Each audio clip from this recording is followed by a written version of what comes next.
I still feel the chill of the air conditioning in that glass-walled conference room. The way my boss Rick leaned back in his leather chair, smirking as I finished my presentation. I'd spent months perfecting Novara, my AI platform that could save logistics companies millions by predicting delivery routes based on weather, traffic, and driver data. My hands trembled slightly as I clicked through my final slide. "We're not building Skynet, sweetheart," Rick said, chuckling. "Focus on the UI redesign like I asked." The room fell silent. A few men snickered. Lena, our COO, just stared at her notebook. Nobody met my eyes. I gathered my laptop, nodded professionally, and walked out with my back straight, even as my cheeks burned with humiliation. "Good try, Kate," whispered Tom, head of marketing, patting my shoulder like I was a child who'd lost a soccer game. I smiled tightly and escaped to the bathroom. Locking myself in a stall, I took 3 deep breaths. This wasn't just another rejection. This was the 3rd time in 3 years Rick had shot down Novara. 3 years of watching him praise my male colleagues for ideas half as innovative. 3 years of maybe next quarter, kiddo. But something was different today. As I splashed cold water on my face, I made a decision. Rick might control StratoSync, but he didn't control me. Not anymore. The next morning, I found my presentation slides printed and pinned to the break room bulletin board. Someone had drawn a cartoon rocket ship crashing beside it with the caption, "Idealistic Kate strikes again." I yanked it down before anyone could see me, but the damage was done. My idea wasn't just rejected, it was now the office joke. By lunchtime, pulling a Kate became shorthand for pitching something too ambitious. I heard it 3 times that day, each time followed by muffled laughter. I kept my headphones on and coded twice as hard, refusing to let them see me crack. That evening, I stayed late, waiting until the office emptied. Then I accessed my personal GitHub repository and created a private folder, Novara V1. I wouldn't use any company resources. I'd rebuild everything from scratch on my own time, with my own equipment. The code would be mine, completely mine. My phone buzzed with a text from my roommate. "Another late night?" "Last one," I replied. It wasn't exactly a lie. It would be my last late night at StratoSync. As I packed up my things, Lena appeared in my doorway, arms crossed. "Kate, a word?" Her voice was cool, calculated. She closed my office door and lowered her voice. "You don't want to be seen as difficult. Women who push too hard here disappear." I couldn't sleep that night, replaying Lena's words in my head. Was it a threat or a warning? Either way, I needed to be careful. The next morning, I arrived early and checked the company server. Sure enough, my Novara presentation had been moved to the archive folder. But something was off. The access log showed Lena had exported a copy at 11:42 p.m., long after our conversation. Why would she need that? I felt a knot tighten in my stomach.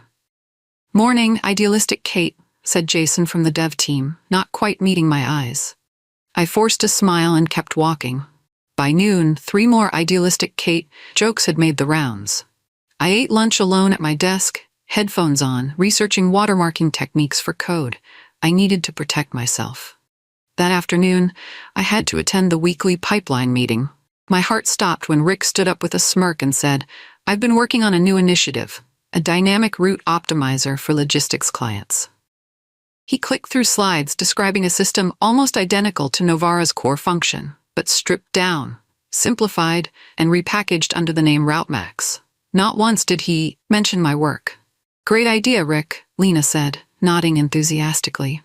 I gripped my pen so hard it nearly snapped. After the meeting, I cornered him by the coffee machine. "That's my project," I said quietly. Rick laughed.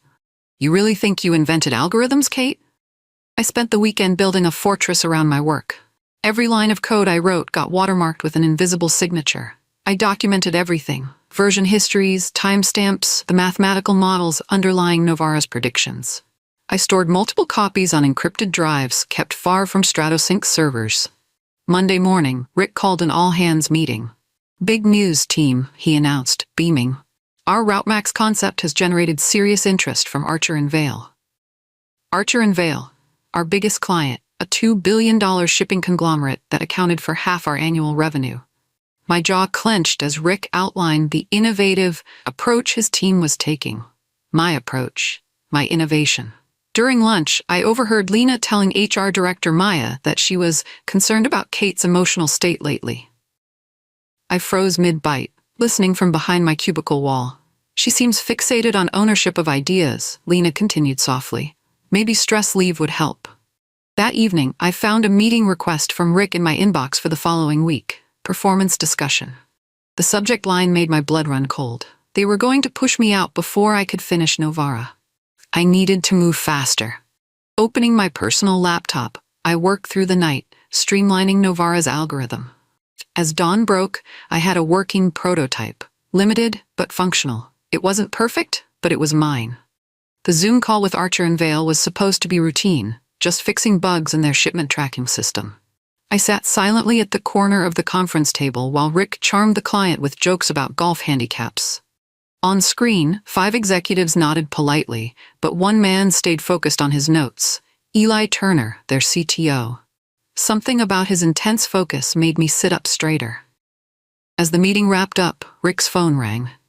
"I need to take this," he announced, stepping out with a pointed look at Lena to handle the goodbyes. An awkward silence fell until Lena followed Rick into the hallway, whispering urgently. Suddenly, a private chat message popped up on my screen. From Eli Turner. "Did you write a predictive logic module on our dashboard?" My heart raced. I typed back, "Yes, why?" "It's exceptional work. Very different style from the rest of your company's code." I glanced at the door, then typed, "I have something better. It's called Novara. Can we speak privately?" That evening, from my apartment, I joined Eli's private Zoom link. My hands shook as I screen shared my prototype. Novara's interface was simple, but the backend was revolutionary. It analyzed thousands of variables to predict optimal delivery routes with remarkable accuracy. Eli's eyes widened. "If this works at scale, it could save us $300 million a year." "This stays between us," Eli said, leaning into his camera. His office looked expensive, modern art on the walls, floor-to-ceiling windows showing a skyline view. "Stratosync has been disappointing lately." I nodded, heart pounding. "This isn't their project. It's mine. Rick rejected it 3 times. Eli's eyebrows shot up. "Really? Because last week he hinted they were developing something similar." "He stole the concept," I said, the words burning my throat. "But he doesn't understand how it works. The version I'm showing you is built on my own time, my own equipment." Eli was silent for a moment, then nodded. "I'm going to send you an NDA. After you sign it, we can discuss Archer and Vale potentially funding your development directly, not through Stratosync." I blinked, stunned. "You want to fund me, personally?" "I want to fund the best solution," he replied calmly, "which appears to be yours." That night I barely slept. By morning, the NDA was in my inbox, along with a message. "We can wire 150Kers to begin development immediately. Is 3 months enough to build a beta version?" I stared at the number, more than my yearly salary. For work I'd already started. My phone buzzed with a text from Rick. "Don't forget our performance meeting tomorrow. 9 a.m. sharp." I smiled at the screen. Perfect timing. Rick's face when I handed him my resignation letter was worth framing. His smug smile faltered, then collapsed into confusion. "You're quitting?" he asked, staring at the paper like it might bite him. "Effective immediately," I replied, my voice steady. "I'll clear out my desk today." He leaned back, regaining his composure. "Finally burned out, huh?" "Tech's not for everyone, kiddo." I smiled. "Something like that." Lena appeared in the doorway, arms crossed. "Everything okay?" "Kate's leaving us," Rick said, already reaching for his phone. "Mental health break, sounds like." I didn't correct him. Let them think I was broken. Let them think they'd won. As I packed my desk, coworkers stopped by with awkward goodbyes. "Taking some time off?" they asked. "Maybe a vacation?" Nobody could imagine I had other plans. That afternoon, I walked out of Stratosync's gleaming headquarters for the last time. By sunset, I'd signed a lease on a tiny office in a WeWork downtown. By midnight, I'd registered Novara Technologies, LLC. In my new space, with just a desk and my laptop, I opened Eli's email again. The contract was straightforward. Develop Novara in 3 months, license it to Archer and Vale, retain all intellectual property rights. I typed 2 words in response. "I accept." 3 weeks into building Novara, my new routine felt surreal. No commute to Stratosync's flashy campus. No Rick interrupting my coding with pointless meetings. Just me, my laptop, and endless cups of coffee in my small but bright WeWork space. Eli proved to be the opposite of Rick. He gave feedback without micromanaging, respected my expertise, and never once called me kiddo or sweetheart. When we had our weekly check-ins, he asked thoughtful questions about Novara's architecture and listened to my answers. The wire transfer had cleared. $150,000 sitting in my new business account. I'd hired a lawyer who specialized in tech startups and IP protection. Everything was documented, time-stamped, and legally separate from my work at StratoSync. One night, working late, I got a text from Tasha, a junior developer I'd mentored at StratoSync. "Place is weird without you. Rick keeps asking where your project files are." I smiled at my screen. Of course he was looking. He had promised Archer and Vale a RouteMax demo, but he didn't have my code. A week later, Eli messaged me. "Rick's team just showed us their preview. It was underwhelming." "How bad?" I typed back. "Let's just say we're extremely glad we found you," he replied. That night, I celebrated by splurging on takeout for my favorite sushi place. For the first time since leaving StratoSync, I felt absolutely certain I'd made the right choice. The beta version of Novara came together faster than I expected. Freed from StratoSync's bureaucracy and endless meetings, I coded for 12 hours straight some days, stopping only when my vision blurred. By the 6-week mark, I had a working system ready for testing. Eli arranged for Archer and Vale to integrate Novara into a single port route, their Seattle to Anchorage shipping lane. We'd measure fuel savings, delivery times, and driver satisfaction. The day we launched the test, I hardly slept. I kept checking my phone for disaster alerts, for emails about crashes or bugs. Nothing came. Instead, after 2 weeks of testing, Eli called with news. 18% efficiency increase across the board. Fuel costs down 22%. Our CFO nearly fell out of his chair when he saw the numbers. I sank onto my couch, relief washing over me. "It works," I whispered. "Better than we expected," Eli confirmed.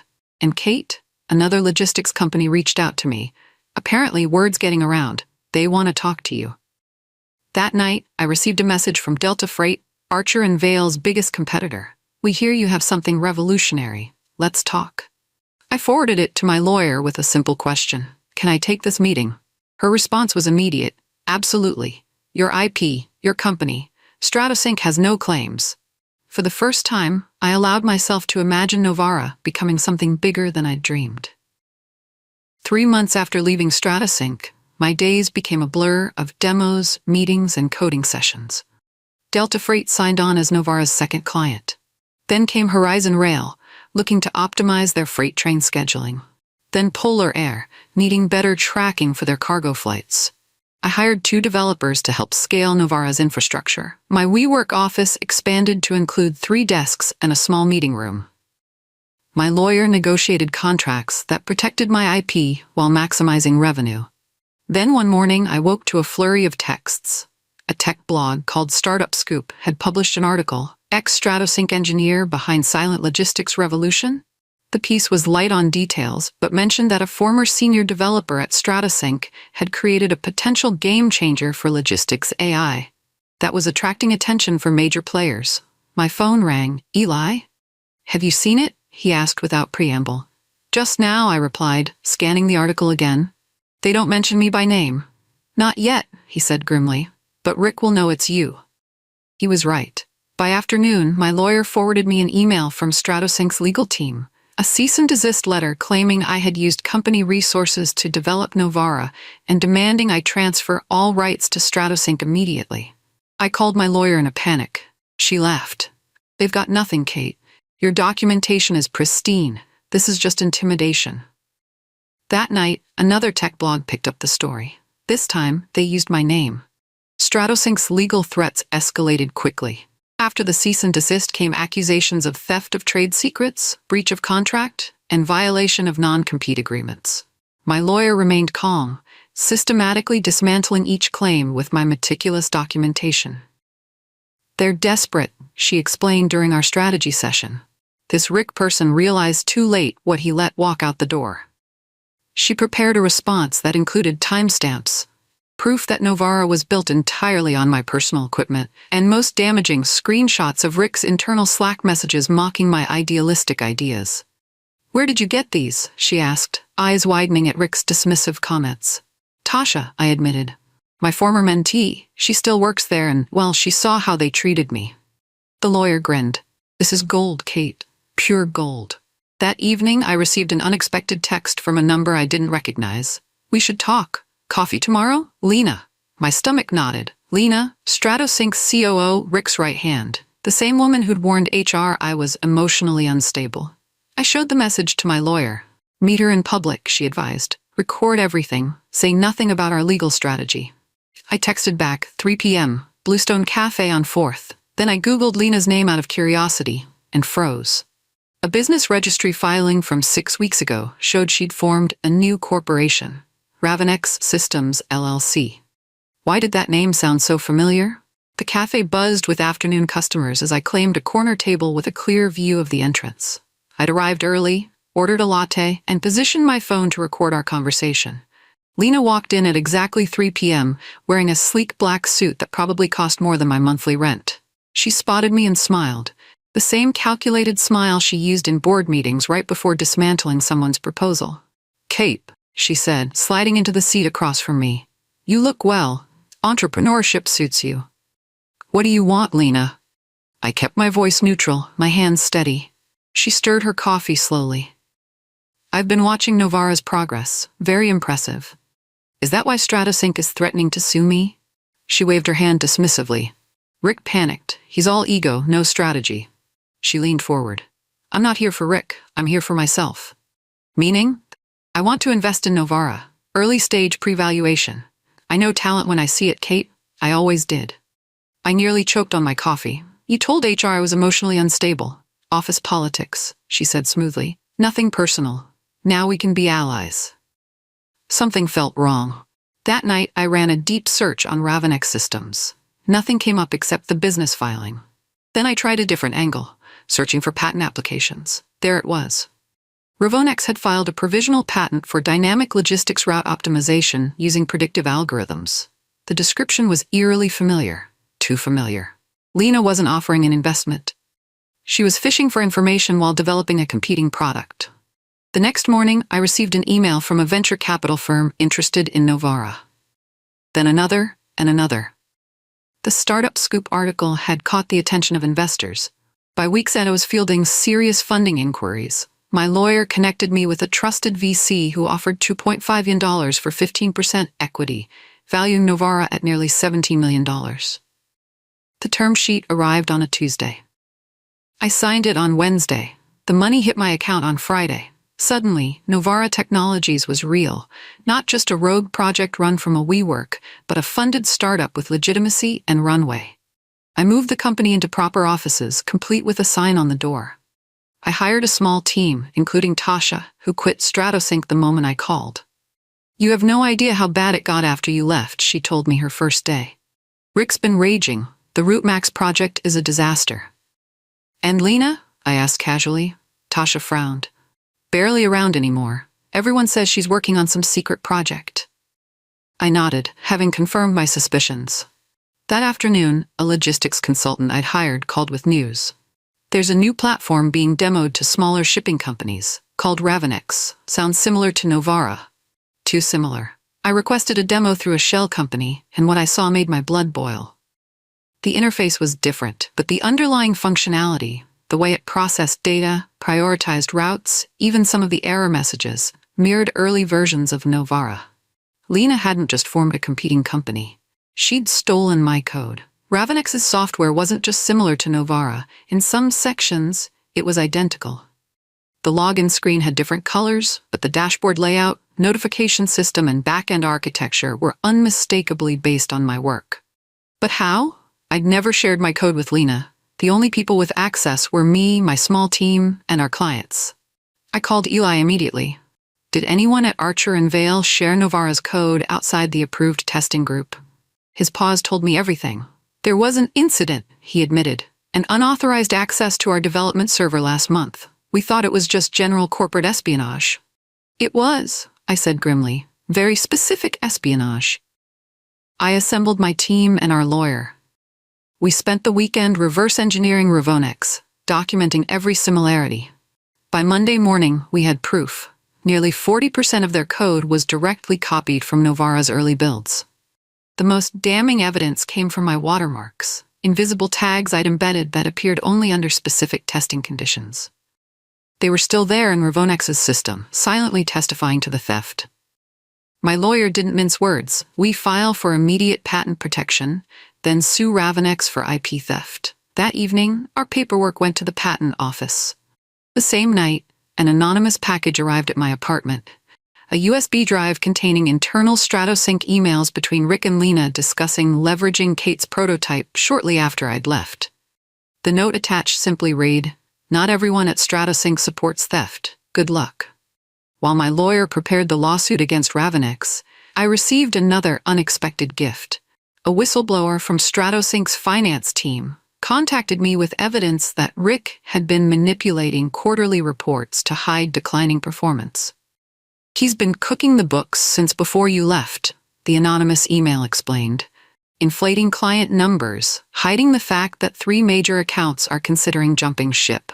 I forwarded everything to my lawyer, who added a careful note. "This isn't directly related to our IP case, but it could be valuable leverage." She was right. Within days, we had compiled a devastating legal package: proof of code theft by Lena, evidence of StratoSync's financial misrepresentations, and documentation of Rick's attempts to claim my work as his own. Rather than filing quietly, my lawyer suggested a nuclear option. Let's file the patent infringement case and simultaneously send the financial evidence to StratoSync's board and the SEC. Create a perfect storm. The timing couldn't have been better. Ravonex was scheduled to launch publicly the following week. StratoSync had an earnings call 3 days later, and Lena was speaking at a Women in Tech panel that Friday. "Do it," I said, surprising myself with my steadiness. The next morning, 3 different bombs dropped simultaneously. Our patent application went public, detailing Novara's innovations. The SEC received an anonymous tip about StratoSync's financial reporting, and Ravonex was served with a cease and desist order. My phone buzzed repeatedly with notifications. The tech world had noticed.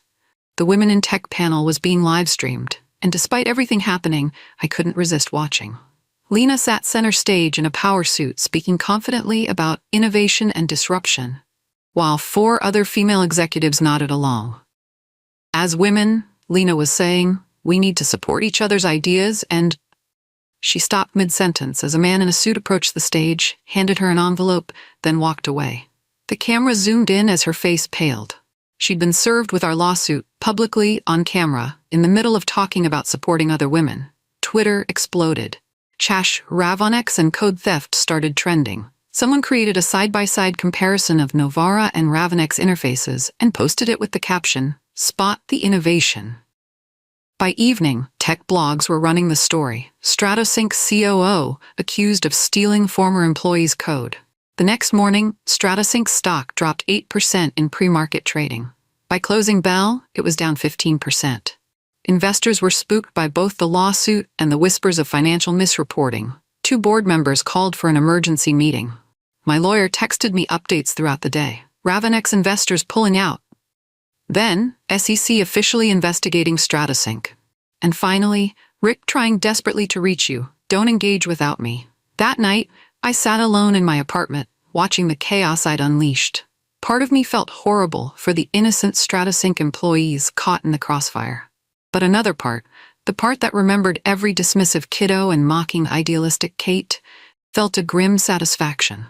Rick's meltdown came faster than I expected. 3 days after Lena was served, he published a rambling post on Medium titled, "What I Learned About Leadership and Toxic Workplaces." It was half self-pitying memoir, half veiled attack on me, describing an unnamed, disgruntled former employee who had weaponized intellectual property disputes. Tech Twitter tore it apart within hours. Rick's attempts to paint himself as the victim backfired spectacularly, especially when someone leaked screenshots of his Slack messages mocking my ideas. In a brilliant move, I wish I'd thought of myself, someone bought the domain rickhalpernapology.com and redirected it to Novara's homepage. Meanwhile, the lawsuit against Ravonex progressed rapidly. Without proper investor backing, Lena couldn't afford a prolonged legal battle. Her lawyer reached out to discuss settlement terms, essentially shutting down Ravonex completely and a public admission that the technology belonged to me. On the Stratosync front, Rick's position grew more precarious by the day. The board's investigation into financial misreporting uncovered even more problems than the whistleblower had revealed. 3 advisory boards asked him to step down. Clients began demanding meetings to discuss their contracts. Then came the email I'd been waiting for, from Rick himself. "We need to talk." It read simply, "Please, before this destroys everything." My lawyer advised caution. "He's desperate.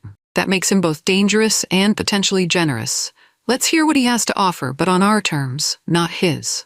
I replied with 3 words, "My office, tomorrow." I arrived at Novara's headquarters early, wanting to center myself before Rick showed up. Our office wasn't fancy, nothing like Stratosync's gleaming campus, but it was ours.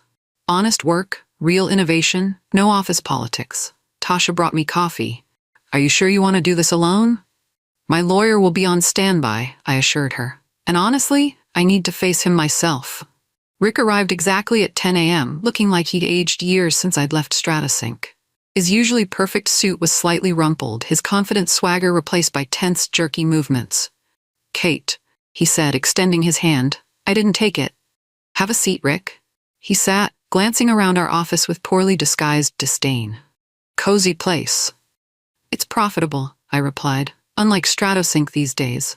His jaw tightened. "That's what I want to discuss. This war between us, it's hurting both companies." "There is no war, Rick. There's just you facing consequences." "Look," he leaned forward, "what if we work together? A strategic partnership. Stratosync has the client base, the infrastructure. Novara has your innovation. Together, we'd be unstoppable." I almost laughed. After years of dismissing me, now he wanted my help. "A partnership," I repeated flatly. "With you in charge, I assume?" "Co-leadership," he offered, trying to sound generous. "Equal billing." I stood up. "I have a counteroffer." Rick's face fell as I slid a folder across the table.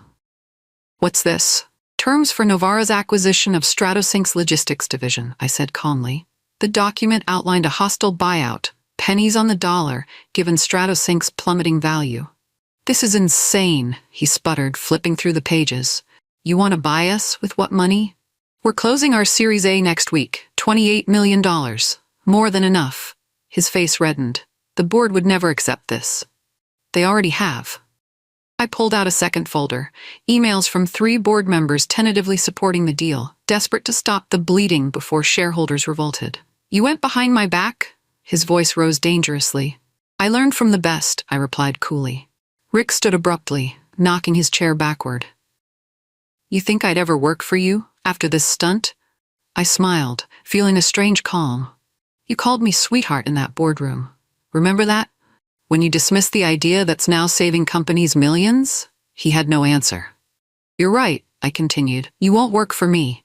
The terms specify your immediate removal as CEO. Your golden parachute is generous, if you sign today."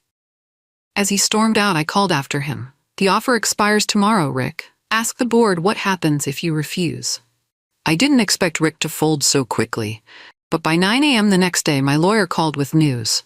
He signed. The board forced his hand when 2 more major investors threatened to pull out. Everything moved in fast forward after that.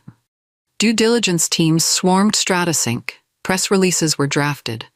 My small company was suddenly acquiring a division of a publicly traded corporation. It felt surreal walking into Stratosync's headquarters 3 weeks later, not as idealistic Kate, but as the new CEO of their logistics division, now rebranded under Novara. The same security guard who had taken my badge when I resigned now held the door open with a nervous smile. Employees gathered in the main atrium, faces anxious. Many knew me, but none had expected this reversal of fortune. "I know this transition feels sudden," I began, looking out at the sea of concerned faces. "But I promise you, good ideas will be heard here now. Talent will be respected, regardless of gender or background." I spotted familiar faces. Developers who had watched my humiliation in silence, managers who had laughed at idealistic Kate jokes. Some looked away, ashamed. Others seemed cautiously hopeful. "The code that powers Novara began in this building," I continued, "but it couldn't grow here, not then. Now, we're creating a place where innovation thrives." Later, in what had been Rick's corner office, I found a sticky note on the desk. "The Queen is dead. Long live the Queen." No signature, but I recognized Tasha's handwriting. I smiled, opened my laptop, and got to work. We announced the acquisition with a simple tweet from Novara's account. Sometimes the future acquires the past. Excited to welcome StratoSync's logistics division to the Novara family. The tech press went wild. Rejected developer returns as conquering CEO, read one headline. Another simply stated, idealistic Kate gets last laugh. My inbox flooded with congratulatory messages, interview requests, and, most valuably, resumes from top engineers eager to join us. Overnight, Novara went from promising startup to legitimate industry player. I appointed Tasha as CTO of the combined division, promoting her over several more senior engineers. Some grumbled, but they quieted when they saw her code. The weeks that followed were grueling but exhilarating. We integrated teams, streamlined processes, and accelerated Novara's development to serve our expanded client base. I worked 16-hour days, fueled by a strange mix of determination and disbelief.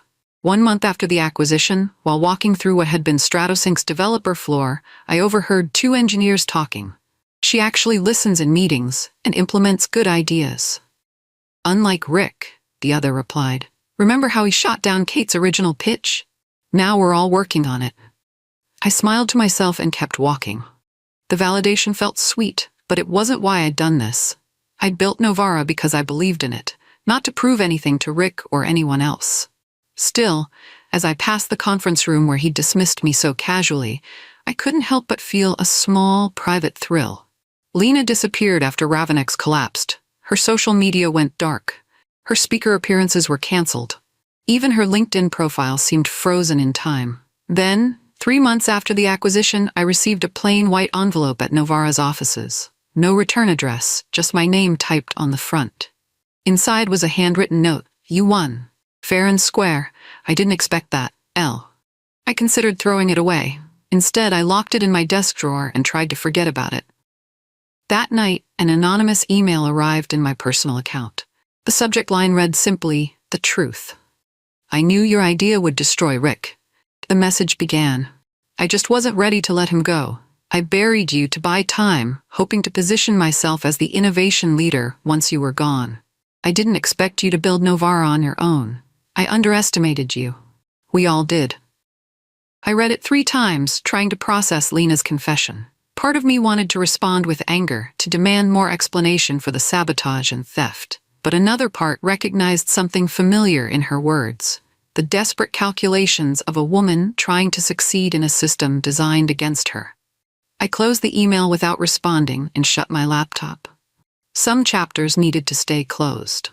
The next day, I announced a new initiative at Novara, a mentorship program specifically designed to support women and minorities in tech. We'd pair junior developers with experienced mentors, provide resources for growth, and create pathways to leadership. If Lena was still watching from the shadows, I wanted her to see that there was another way to climb besides pushing others down. 6 months after acquiring StratoSync, Novara had grown to 120 employees. Top logistics companies filled our client list. Then came an invitation to give a TED Talk about my journey. Preparing it, I realized this story wasn't about revenge, but resilience. On stage in a simple cream suit, I began, "They weren't underestimating you. They were just terrified." I explained how innovation threatens the status quo and how women in tech face dismissal, regardless of their idea's quality. Revenge doesn't require rage, I concluded. Just receipts. Document everything. Believe in your vision. The standing ovation lasted nearly a minute. My phone buzzed. The talk was already trending. The TED Talk hit 1 million views within days. Women in tech shared similar stories. My boss called my idea cute. 6 months later, he presented it as his own. Venture capitalists who'd ignored me now wanted meetings. Companies offered partnerships. Universities requested speaking engagements. Most surprising was an email from StratoSync's founder, retired before Rick's time. "Watching you reclaim this mission makes me prouder than I can say." Over lunch at her Bayview home, she shared stories of StratoSync's scrappy startup days. She gifted me a vintage company pin. "For remembering roots," the note read, a reminder, every company starts with one believed-in idea. 1 year after my TED Talk, I stood outside Novara's headquarters, once StratoSync's building but now adorned with our blue logo.